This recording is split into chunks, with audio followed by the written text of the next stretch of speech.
Breaking news చూస్తున్నాం. హైదరాబాద్లోని అత్తపూర్లో అర్ధరాత్రి యువతి కిడ్నాప్ ఘటన కలకలం రేపుతోంది. తార్ కారులో నలుగురు యువకులు ఓ యువతిని బలవంతంగా ఎక్కించుకొని తీసుకెళ్లినట్లయితే స్థానికులు గుర్తించి పోలీసులకు సమాచారం అందజేశారు. మరి స్థానికులు వెంటనే 100కు ఫోన్ చేసి సమాచారం ఇవ్వడంతో పోలీసులు అప్రమత్తమయ్యారు. ఘటనపైన స్పందించినటువంటి పోలీసులు కారును వెంబడించే ప్రయత్నం కూడా చేశారు. ఆరంగార్ చౌరస్తా వరకు తార్ కారును చేసినప్పటికీ కూడా నిందితులు పోలీసుల కళ్ళు గప్పి తప్పించుకున్నారు. మరి నిందితులు ఉపయోగించినటువంటి కారు నెంబర్ ప్లేట్ లేకపోవడంతో అయితే మరి దర్యాప్తుల్లో సవాళ్లు ఎదురవుతా ఉన్నాయి.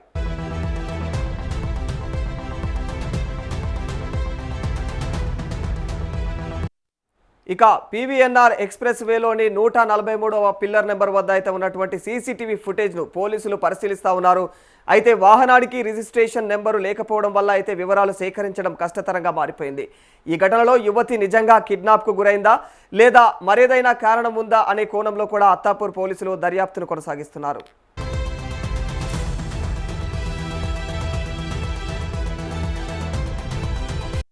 సుమారుగా 3 గంటల పాటు అయితే పోలీసులు విచారణ కొనసాగించారు.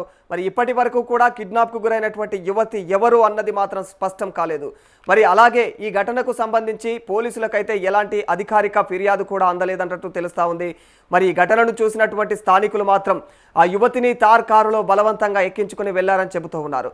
ఈ ఘటన ప్రస్తుతం అయితే నగరంలో కలకలం సృష్టిస్తూ ఉంది.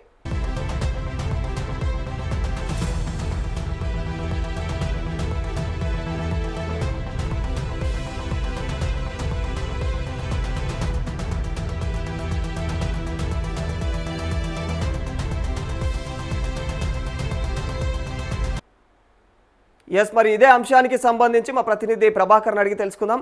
ప్రభాకర్ గారు, ఏంటి అంటే అత్తపూర్ ఘటనలో జరిగినటువంటి దీనిపైన అప్డేట్స్ ఏంటి? రాధాకృష్ణ, ఇటు జంట నగరాలు హైదరాబాద్ కావచ్చు, రంగారెడ్డికి సంబంధించినటువంటి 2 నగరాలకు సంబంధించి కూడా ఈ కిడ్నాపులకు సంబంధించి రోజు రోజుకి ఎక్కువైపోతున్నటువంటి పరిస్థితులు కనిపిస్తున్నాయి. ఒకవైపు కిడ్నాప్లు, ఇంకోవైపు మర్డర్లు, మానభంగాలు. సిటీలో మహిళలు అర్ధరాత్రి బయట తిరగాలంటే కూడా కొంత ఇబ్బందికర పరిస్థితులు ఏర్పడతా ఉన్నాయంటూ కూడా క్లియర్ గా స్పష్టంగా తెలుస్తా ఉంది. అయితే నిన్న అత్తాపూర్ ప్రాంతంలో ఒక మహిళని కొంతమంది కిడ్నాప్ చేసి తార్ కార్ లో ఎక్కించుకెళ్ళినటువంటి పరిస్థితి కనిపించింది. అయితే ఏదైతే నిన్న ఆ రాత్రి సమయంలో ఎవరు లేని సమయంలో ఒక మహిళ ఒంటరిగా షాప్ కు వెళ్తున్నటువంటి సందర్భంలో తనని వెంబడించి మరి ఒక కారు కూడా నెంబర్ ప్లేట్ కూడా లేని పరిస్థితి కనిపించింది. ఆ తార్ కార్ లో నలుగురు గుర్తు తెలియని వ్యక్తులు ఆ అమ్మాయిని బలవంతంగా కారులోకి ఈడ్చుకెళ్లి కిడ్నాప్ చేసి తీసుకెళ్లినటువంటి సందర్భం కనిపించింది. ఆ నేపథ్యంలో అక్కడ ఉన్నటువంటి కొంతమంది స్థానికులు వెంటనే 100కి డయల్ చేశారు. డయల్ చేయగానే ఆ కార్ ని వెంబడించే ప్రయత్నం చేశారు. కానీ ఆ దొంగలు మాత్రం అక్కడి నుంచి పారిపోయినటువంటి పరిస్థితి కనిపించింది. ఇటు పోలీసుల నుంచి ఇన్వెస్టిగేషన్ చేస్తా ఉన్నారు.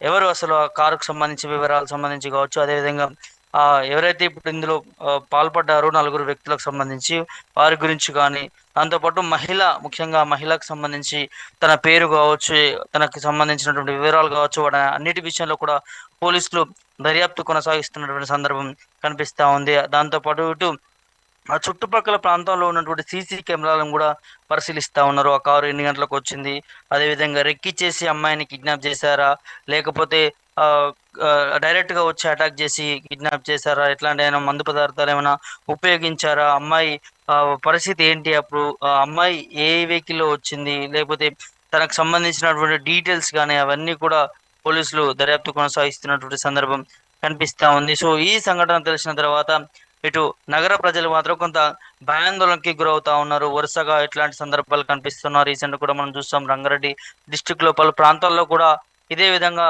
దొంగతనాలు కావచ్చు, కిడ్నాప్లు కావచ్చు జరుగుతున్న సందర్భాలు కనిపిస్తున్నాయి. ముఖ్యంగా దొంగతనాల విషయంలో కూడా ప్రజలు కూడా చాలా అప్రమత్తంగా ఉన్నారు, ఇబ్బంది పడతా ఉన్నారు.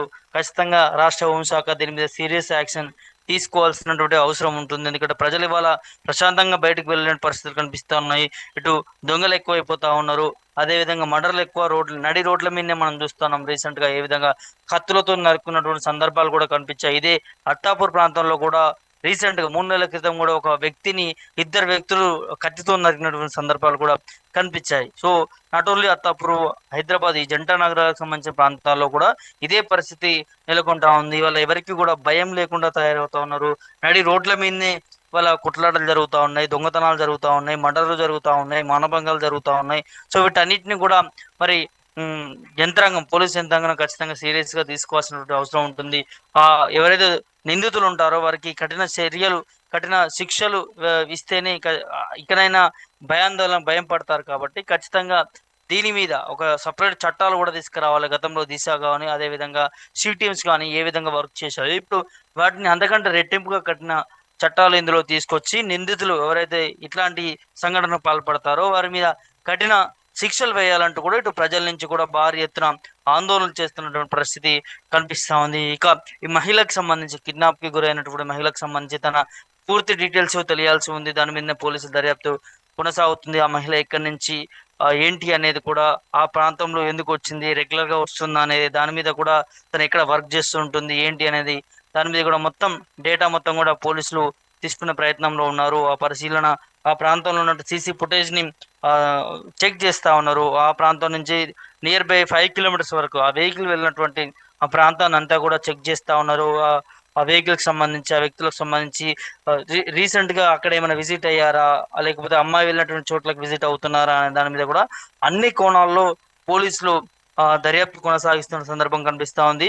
సో కిడ్నాప్ చేసిన తర్వాత స్థానికులు కంప్లైంట్ చేశారు. ఇటు 100కి డయల్ కి ఫోన్ చేసి, సో వెంటనే రియాక్ట్ అయినటువంటి అత్తాపూర్ పోలీసులు ఆ వెహికల్ వెంబడించే ప్రయత్నం చేశారు. వెంబడించే ప్రయత్నం చేసినా కూడా దాదాపు ఒక 5 నుంచి 10 కిలోమీటర్ వరకు కూడా ప్రయత్నం జరిగినా కూడా ఒక నిందితులు పోలీసుల కండ్లు కప్పి మాయమైపోయారు. మరి ఎక్కడికి వెళ్ళారు ఏంటి అనేది కూడా దాని మీద సీరియస్ దర్యాప్తు జరుగుతున్న సందర్భం కనిపిస్తోంది. ఇక్కడ ఎంత హైజెనిక్ గా చేశారనేది క్లియర్ గా అర్థమవుతోంది. అంటే వెహికల్ కి నెంబర్ ప్లేట్ కూడా లేకుండా చేశారంటే పకడ్బందీగా అన్ని తెలిసినటువంటి వ్యక్తులు అయి ఉండొచ్చు. చాలా అంటే దొంగతనంలో, కిడ్నాపింగ్ లో హై రేంజ్ బ్యాచ్ అనేది కూడా మనకు తెలుస్తా ఉన్నది. వెహికల్ నెంబర్ కావచ్చు, అదేవిధంగా ఆ దుండ నిందితులు ఎవరైతే ఉన్నారో నలుగురు వ్యక్తులకు సంబంధించి వారు వేసుకునేటటువంటి వే ఆఫ్ డ్రెస్సింగ్ కావచ్చు, వారు యూజ్ చేసినటువంటి ట్రిక్స్ కావచ్చు, అవన్నీ కూడా ఎప్పుడూ లేని విధంగా ఇది ఒక పెద్ద కిడ్నాప్ అనేది చెప్పుకోవచ్చు.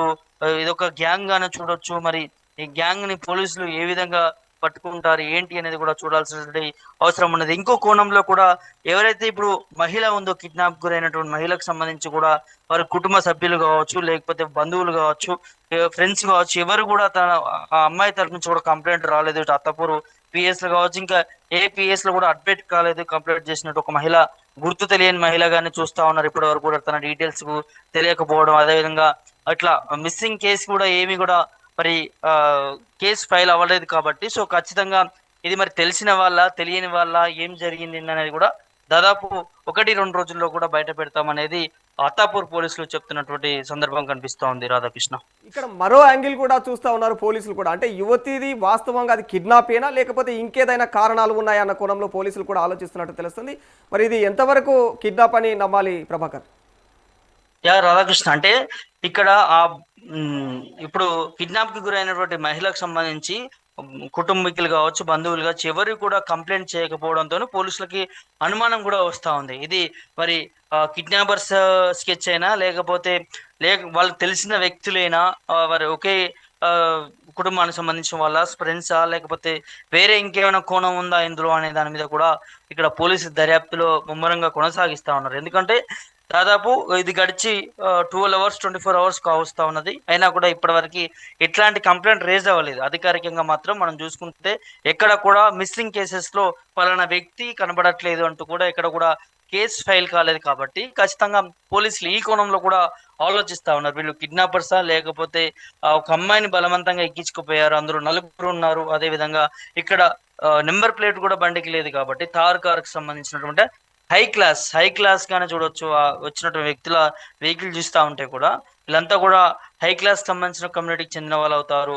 సో ఆ థార్ కార్ లో వచ్చి నలుగురు వ్యక్తులు తీసుకెళ్లారు అని అంటే ఖచ్చితంగా ఇటు కిడ్నాపర్స్ గానే ఉన్నారా, లేకపోతే కావాల్సుకొని తనకు తెలిసిన వ్యక్తులు అయి ఉంటారా, ఏంటి ఇది కిడ్నాప్ గానే చూడాలా, ఎలా చూడాలి ఏంటి అనేది కూడా దానికి సంబంధించిన ఆధారాలతోని అంతా కూడా సేకరిస్తా ఉన్నారు. ఆ బాధిత మహిళ కిడ్నాప్ కు గురైనటువంటి మహిళకు సంబంధించి కూడా ఎట్లాంటి మిస్సింగ్ కేసు రాలేదు కాబట్టి రెండు విధాలుగా పోలీసులు దర్యాప్తు కొనసాగిస్తున్న సందర్భం కనిపిస్తా ఉంది రాధాకృష్ణ.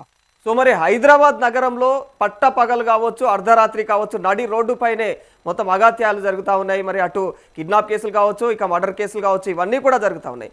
ఇలాంటి తరుణంలో హైదరాబాద్ ఇప్పుడు ప్రస్తుతం మరి సేఫేనంటారా? హైదరాబాద్లో అసలు రక్షణ వ్యవస్థ పనిచేస్తుందా? దీనిపైన అధికారుల వ్యవహారం ఏ విధంగా ఉందంటారు ఇప్పుడు? రాధాకృష్ణ, నిజంగా అంటే ఒక ఒంటరిగా మహిళ రోడ్డు మీద నడుచుకుంటూ వెళ్ళాలంటే కూడా చాలా భయపడుతున్న పరిస్థితులు కనిపిస్తున్నాయి. ఇటు ట్రావెల్స్ లో బస్సులలో కావచ్చు, లేకపోతే రోడ్డు మీద కావచ్చు, ఎక్కడైనా ఇటు నిట్ట మధ్యాహ్నం వెళ్ళాలన్నా కూడా భయాందోళనకు గురవుతా ఉన్నారు నగర ప్రజలు. ఎందుకంటే చాలా వరుసగా చూస్తా ఉన్నాము ఆ చైన్ స్నాచింగ్ కావచ్చు, లేకపోతే చిన్నపిల్లల సంబంధించిన కిడ్నాపర్స్ కావచ్చు, అదే విధంగా దొంగతనాలు కావచ్చు, మానభంగాలు కావచ్చు, మర్డర్స్ కావచ్చు. సో ఇవన్నీ కూడా రోజు రోజుకి ఎక్కువైపోతున్నటువంటి పరిస్థితులు కనిపిస్తా ఉన్నాయి. రీసెంట్ ప్రాంతాల్లో కూడా మనం చూస్తా ఉన్నాం. హైదరాబాద్ నగరాల్లోనే ఎక్కువగా ఇలాంటివి తరచుగా వినిపిస్తా ఉన్నాయి. సో ఇటు పోలీసులు కూడా దీని మీద కఠినంగా చర్యలు తీసుకోవాలంటూ కూడా ఇటు నగర ప్రజలు కూడా విజ్ఞప్తి చేస్తా ఉన్నారు. కొన్ని కొన్ని ప్రాంతాల్లో రెక్కి చేసి మరి ఈ కిడ్నాప్స్ చేస్తా ఉన్నారు, ఈ దొంగతనాలు చేస్తా ఉన్నారు. బంగారం లాక్కెళ్ళడం కావచ్చు, దోచుకోవడం కావచ్చు, ఇండ్లలోకి చొరబడి దొంగతనాలు చేయడం కావచ్చు, ఇవన్నీ కూడా ఎక్కువైపోతా ఉన్నాయి. ఇప్పుడు ఇవాళ ఈ కిడ్నాప్ కేసుకు సంబంధించి చూస్తా ఉంటే కూడా ఆ ఖచ్చితంగా ఇటు బయటకు వచ్చే పరిస్థితి మాత్రం ఎవరు కూడా ఆలోచించట్లేదు. ఎక్కువ ఒంటరిగా సో చాలా భయానికి గురి చేస్తున్న సంఘటనలు మనం చూస్తా ఉన్నాము. దీనికి ఖచ్చితంగా ఆ షీ టీమ్స్ లాంటివి ఉన్నాయి, అవి అప్రమత్తంగా అవ్వాల్సినటువంటి అవసరం ఉంటుంది. ఏదైతే కొన్ని భయాందోళనకు గురయ్యేటటువంటి ప్రాంతాలు ఉంటాయో ఆ ప్రాంతాల్లో ఖచ్చితంగా ఒక పోలీస్ నిఘా అనేది పెట్టాల్సినటువంటి అవసరం ఉంటుంది. నగరంలో చాలా వరకు కూడా ఎక్కువ టీవీ పర్యవేక్షణలో ఉంటుంది, కానీ చాలా ప్రాంతాల్లో సీసీటీవీలు కూడా పనిచేస్తలేవంటూ కూడా కొంతమంది బాధితులు కూడా కొన్నిసార్లు కంప్లైంట్ చేసినటువంటి పరిస్థితులు కనిపిస్తున్నాయి. ఎప్పటికప్పుడు ఈ సీసీటీవీల పైన సంబంధించి కూడా రిపేర్ చేసేటటువంటి బాధ్యత ఆ సంబంధితటువంటి అధికారులు కూడా తీసుకోవాల్సిన అవసరం ఉంటుంది. ఎందుకంటే ఈ సీసీటీవీల వారిని చాలా వరకు కూడా ఆధారాలు వచ్చే అవకాశం ఉంటుంది. కాబట్టి ఖచ్చితంగా నగర వ్యాప్తంగా కూడా సీసీటీవీలకు సంబంధించి పర్యవేక్షణ ఉండాలి. దాంతోపాటు 200-300 మీటర్స్కి ఒక పోలీస్ చెక్ పాయింట్ కూడా పెట్టాల్సినటువంటి అవసరం ఉంటుంది. హైదరాబాద్ సంబంధించినటువంటి ప్రాంతాల్లో ముఖ్యంగా హెవీ ప్రజలు తిరుగుతున్న ప్రాంతాలు కావచ్చు, ఇటు పంజాగుట్ట కావచ్చు, అటు దిల్సుఖ్నగర్ కావచ్చు, అటు మెహదీపట్నం కావచ్చు, ఇటు ఉప్పల్ కావచ్చు, అటు సికింద్రాబాద్ కావచ్చు, ఇట్లా జంక్షన్స్ మెయిన్గా ఎక్కడైతే రద్దీ ప్రాంతాలు ఉంటాయో ఆ ప్రాంతాల్లో పోలీసులు హై సెక్యూరిటీ ఏర్పాటు చేస్తే ఈ ఈ జరుగుతున్నటువంటి ఈ సంఘటనల్ని కొంత నివారించవచ్చు అంటూ కూడా నగర ప్రజలు ఇటు ప్రభుత్వానికి, పోలీసులకి విజ్ఞప్తి చేస్తున్నటువంటి పరిస్థితులు కనిపిస్తా ఉన్నాయి. ఇవి రాధాకృష్ణ, చూడాలి మరి ప్రభుత్వం ఈ అంశాన్ని ఏ విధంగా తీసుకుంటుంది ఏంటి అనేది కూడా చూడాల్సినటువంటి అవసరం ఉంటుంది రాధాకృష్ణ. Thank you Prabhakar.